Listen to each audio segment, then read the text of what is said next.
শহরের রাস্তায় প্রতিদিন ঘটে যাচ্ছে অজানা কিন্তু ভয়ঙ্কর ঘটনা, ছিনতাই। সকালে কলেজ, স্কুলের পথিক, দুপুরে অফিসের যাত্রী, আর রাতে ফিরছে কেউ নিজ বাসায়, কেউই নিরাপদ নয় গে। পুলিশের হিসাব অনুযায়ী গত এক মাসে শহরের বিভিন্ন এলাকায় ছিনতাইয়ের ঘটনা বেড়েছে প্রায় 25%। মোবাইল ফোন, ব্যাগ, নগদ অর্থ, এটাই সাধারণ লক্ষ্য। কিন্তু অনেক সময় নিরীহ মানুষদের জীবনের ক্ষতি হয় শুধু এই অপরাধের কারণে গে। ছিনতাইকারী সাধারণত বেশ কয়েকটি কৌশল ব্যবহার করে। বড় রাস্তা এড়িয়ে তারা সংকীর্ণ গলিতে হাতিয়ার বা হঠাৎ ধাক্কা দিয়ে ডাকাতি করে। অনেক ক্ষেত্রেই কিহিরেভ ক্যামেরার চোখ ফাঁকি দেওয়ার জন্য তারা মাস্টার প্ল্যান করে থাকে। অপরাধীরা সাধারণ মানুষের ভয়ে লুকিয়ে থাকে, আর ভুক্তভোগী থাকে হতবাক। বিশেষজ্ঞরা বলছেন সচেতন হওয়া সবচেয়ে বড় নিরাপত্তা। রাতে অচেনা রাস্তায় চলা থেকে বিরত থাকা, ব্যাগ সামনে রাখার অভ্যাস, এবং জরুরি ফোন নম্বর সঙ্গে রাখা, এটাই আপনাকে ঝুঁকি কমাতে সাহায্য করবে।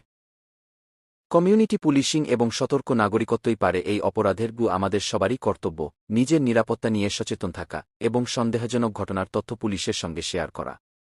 মনে রাখুন, ছিনতাই শুধু অর্থ নয়, এটি মানুষকে মানসিকভাবে আহত করে। নিরাপদ শহর গড়তে সচেতন নাগরিকই সবচেয়ে বড় হাতিয়ার।